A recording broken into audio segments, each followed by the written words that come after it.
Sud Radio, Osez investir, Thomas Binet. Alors au sommaire d'Oser investir, Thomas, ce matin. Eh bien Laurence, on va parler du marché de l'immobilier à Toulon et on va recevoir comme invité Romain Welch, président de Théorème. À partir de quelle somme peut-on investir sérieusement?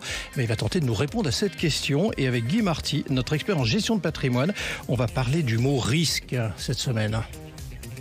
Au cœur des quartiers pour mieux vous conseiller, le réseau Century 21 et ses 960 agences immobilières vous présentent Sud Radio, Osez investir, le conseil de la semaine. Et pour commencer, Thomas, vous allez nous parler du marché de l'immobilier à Toulon. Est-ce qu'il se porte plutôt bien, ce marché, d'ailleurs? Eh bien, Laurence, il reprend un petit peu de couleur, parce qu'au cours du dernier trimestre, le prix du mètre carré a enregistré une hausse de 2%, car pour l'année écoulée, c'était une baisse de 4,6% qui avait été observée. Ces évolutions témoignent du regain de dynamisme actuel du secteur immobilier toulonnais. Sur les 3 dernières années, c'est donc une hausse importante des prix de l'immobilier, à savoir plus 6,9%. Alors, quel est l'état des lieux? Qu'est-ce qu'on constate? Eh bien, dans le détail, devenir propriétaire à Toulon demande un budget d'environ 4 500 € pour une maison contre 2 748 € pour un appartement, selon les chiffres de la FNAIM du 1er juin. À noter que le prix moyen au sein de cette ville est de 33% inférieur à la moyenne constatée pour l'ensemble du département. Alors voilà pour le côté propriétaire.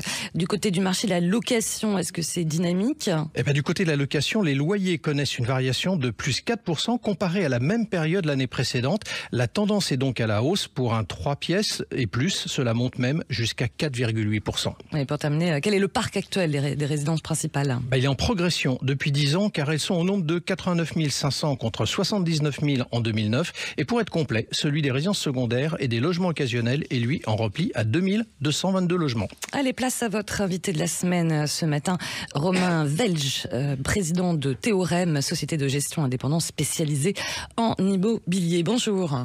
Bonjour. Romain Welch, on va parler investissement justement. Une question directe. À partir de quelle somme considérez-vous qu'il est crédible de se lancer dans un investissement?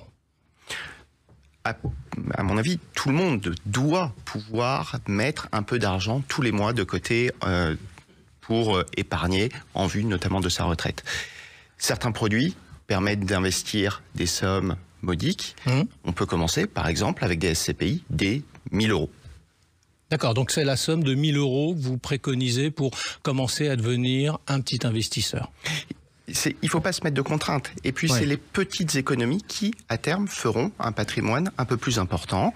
Donc, vous commencez et puis, régulièrement, vous investissez en fonction de votre rythme, en fonction de vos capacités. Ça peut être 1 000 € par an. Ça peut être, si vous êtes un peu plus fortuné, 1 000 € tous les trimestres, en fonction de vos capacités. Bien sûr, c'est toujours en fonction de sa capacité. Alors, vous avez parlé de SCPI, Société Civile de Placement Immobilier. Bon, le principe de la SCPI, vous allez nous le rappeler en un instant, mais globalement, c'est de ne pas être acquéreur en direct, mais à travers une société.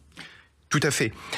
Vous pouvez investir dans de l'immobilier en direct, acheter un appartement, ça nécessite une somme qui est bien plus importante que les 1 000 € dont je parlais, puisque là, vous allez souvent rembourser un emprunt et vous allez être plutôt sur du 1 000 € par mois. Une SCPI, c'est une part de société que vous achetez, c'est un fonds d'investissement, donc vous investissez aux côtés d'autres épargnants, des milliers d'épargnants. Et donc, vous allez acquérir au travers de ce fonds un patrimoine immobilier qui va être diversifié. Vous allez avoir de nombreux immeubles dans cette SCPI qui vont générer des revenus et qui vont vous être versés comme si vous touchiez tous les mois des loyers. Ce qui veut dire, à vous entendre, que la solution, c'est la SCPI par rapport à tout autre type de placement à partir du moment où on a peu d'argent à investir? La SCPI, c'est un outil qui est extrêmement performant parce que effectivement, il s'adapte tant aux personnes qui ont peu de moyens qu'aux personnes qui vont avoir beaucoup de moyens. Donc c'est un outil qui est très large. C'est également un outil qui enlève énormément de contraintes de gestion. Vous ne vous occupez pas de trouver un locataire. Vous ne vous occupez pas de faire des travaux. C'est la société. Vous vous occupez de rien, en définitive. Vous déléguez cette mission à la société. Exactement. Et vous avez un avantage qui est fondamental à mon sens, c'est que quand vous êtes investi dans la SCPI, vous avez des revenus qui tombent sur une période régulière, tous les mois, tous les trimestres. Vous n'avez pas le problème de l'appartement. Il peut être que votre locataire va vous donner congé. Et donc, pendant 2 mois, vous allez devoir faire les travaux, vous n'avez pas de revenus, et en plus, vous devez investir sur les travaux. Ça, vous ne le connaissez pas en SCPI. Alors, ça s'adresse à qui? Est-ce qu'il y a un portrait robot, si on peut le dire ainsi, maladroitement, d'un investisseur en SCPI, ou ça s'adresse à tout le monde? Il n'y a pas de portrait robot. Ça s'adresse, comme je le disais préalablement, à tout le monde. Du petit épargnant qui veut constituer sa retraite à l'investisseur très fortuné. Par contre, souvent, l'investisseur qui investit dans la SCPI est un investisseur qui cherche à avoir des revenus complémentaires. C'est-à-dire que le produit est connu pour verser des revenus trimestriellement, mensuellement. Au lieu d'avoir un appartement locatif, vous investissez dans la SCPI et au moment de votre retraite, vous touchez des revenus complémentaires qui vont vous aider à vivre. Alors, vous l'avez dit à 2 reprises depuis le début de notre échange, préparer sa retraite à travers la SCPI. C'est l'axe majeur qu'il faut retenir de l'investissement SCPI. Ça permet de préparer sa retraite. En d'autres termes aussi, dit sans le dire, mais je vais vous le dire quand même, c'est du long terme. La SCPI, c'est clairement un produit de long terme, c'est de l'immobilier. Vous ne faites pas un aller-retour. Vous achetez pas un appartement pour le revendre le lendemain. Vous achetez pas une SCPI pour la revendre le lendemain. La moyenne de détention, de durée de détention d'une part de SCPI est de plus de 20 ans. Donc vous voyez bien que vous êtes sur un produit de très long terme. Généralement, les personnes qui vont investir ont plutôt 45 ans, commencent à préparer leur retraite et vont vouloir avoir vraiment ces revenus au moment où ils perdront leur emploi, ils seront passés à la retraite et donc vers 65 ans. Eu égard à l'actualité que nous vivons, est-ce que c'est quand même le bon moment d'investir en SCPI ? C'est un très bon moment. Vous avez entendu dire que les prix de l'immobilier avaient baissé au cours des 2 dernières années. Aujourd'hui, vous achetez des biens sur des niveaux de rentabilité qui sont supérieurs à ce que vous aviez il y a 2 ans. Si on le faisait il y a 2 ans, aujourd'hui, on le fait encore plus.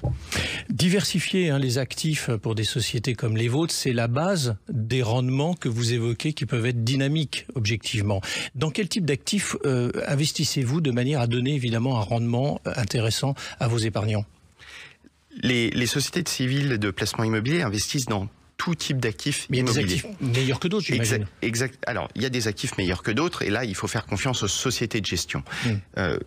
On investit généralement un peu moins en immobilier résidentiel. On va vers des actifs qui génèrent plus de rentabilité, c'est l'immobilier d'entreprise. Dans l'immobilier d'entreprise, qu'est-ce que vous allez retrouver ? Vous allez retrouver du bureau, du commerce, de la logistique, des actifs industriels ou encore des écoles. Et dans toutes ces catégories d'actifs, aujourd'hui, par exemple, chez Théorème, nous considérons que c'est les actifs industriels et logistiques qui sont les plus performants. Mais il y en a d'autres, bien évidemment. La santé est performante. Vous avez probablement entendu dire que les bureaux souffraient depuis le Covid, la mise en place du télétravail. Donc oui, c'est un fait. C'est pas vrai partout. Si par exemple vous regardez du bureau dans Paris intramuros, vous n'avez pas de vacances sur le bureau. On voit bien quand même que les investissements de ces sociétés, c'est pas seulement exclusivement d'une démarche hexagonale. Ça s'ouvre aussi à d'autres pays. Quels sont les pays intéressants qu'il faut regarder dans un portefeuille si demain je veux acheter des parts de SCPI ? Est-ce qu'il y a des pays plus dynamiques aussi que d'autres ? Il y a des pays qui ont des maturités de cycle qui ne sont pas exactement les mêmes. Et c'est pour ça que l'intérêt d'être dans plusieurs pays européens fait du sens. Mais vous avez une dynamique qui est quand même très proche sur l'ensemble de notre territoire européen. Aujourd'hui, le Royaume-Uni, par exemple, est un pays qui va rebondir probablement plus rapidement, mais parce qu'il avait baissé plus rapidement il y a 2 ans. Mais l'Allemagne est également un pays qui est très résilient, et les pays d'Europe du Sud, notamment l'Espagne, fonctionnent également très bien. Donc vous avez la possibilité d'investir sur l'ensemble des pays européens au travers des SCPI, ce qui vous donne également une diversification complémentaire. Merci à vous. Merci beaucoup Romain Welch. Je rappelle que vous êtes le président de Théorème. Intergestion REM, spécialiste de l'épargne en SCPI depuis plus de 30 ans, présente Sud Radio, Osez investir, le coin de l'expert. Et l'expert, c'est Guy Marty, notre consultant en gestion de patrimoine et fondateur de pierrepapier.fr. Et avec Guy Marty, Thomas, vous allez parler du mot risque. Oui, on est en duplex avec Guy, qui ne peut pas nous faire le plaisir d'être dans les studios ce matin. Mais Guy va nous expliquer effectivement le mot risque. Alors, Guy, quel sens peut-on donner à ce fameux mot risque dans l'investissement ? Bonjour Laurence, bonjour Thomas. Eh bien, il y a un risque de malentendu. En fait, un risque, c'est un danger, 1, éventuel, 2, connu. Par exemple, si vous dépassez la limite de vitesse sur la route, vous avez 2 risques, un accident ou un radar. De même, Pour vous, pour moi, le risque d'un placement, c'est de perdre de l'argent. Mais pour nos financiers et pour les autorités d'épargne, le risque, ça n'est pas cela. Mais c'est quoi pour eux du coup ? Il faut savoir que la grande crainte du financier, son danger à lui, c'est le 31 décembre, le moment où il fait ses comptes, où il constate une performance qu'il devra indiquer à ses clients. S'il s'agit d'un placement boursier et que la bourse est en baisse à la fin de l'année, la performance arrêtée au 31 décembre pourrait être mauvaise. Donc pour le financier, le risque, ce sont les fluctuations. Ce qui expliquerait du coup, Guy, qu'on dit que la bourse est l'un des placements les plus risqués, en fait. Exactement. Les fluctuations sont fortes, à la hausse comme à la baisse. Vous ne savez jamais où vous atterrirez le 31 décembre. C'est risqué pour le financier. Et les autorités de l'épargne ont demandé que l'on précise aux épargnants le risque d'un placement, c'est-à-dire le risque de fluctuation. Du coup, il n'y a pas de lien avec la perte ? Alors oui, si, mais indirectement. Oui. Avec un placement très risqué comme les actions, il y a des moments où il vaut mieux ne pas vendre. Et l'année de même avec l'immobilier d'ailleurs, il y a des moments où il vaut mieux attendre. C'est pour cela qu'on dit que les actions sont plus risquées que l'immobilier et que l'immobilier est plus risqué que les obligations qu'il livret A. Pourtant, tout le monde sait que l'immobilier, en direct ou en SCPI, est plus rentable sur quelques années que le livret A. Le risque, au sens financier et au sens des placements, n'a donc rien à voir avec la rentabilité sur le long terme, mais avec les fluctuations en cours de route. Vous savez, Guy, ce que disait John Bogle, qui était un entrepreneur investisseur américain, il disait « Personne ne peut prévoir les marchés, donc diversifier ». C'est peut-être la bonne manière déjà de conclure votre chronique de ce matin et de gérer son risque. Merci à vous. Merci Guy Marty et merci Thomas Binet. On se retrouve bien sûr dimanche prochain pour Oser Entreprendre, Oser Investir. Avec plaisir, merci Laurence. Merci.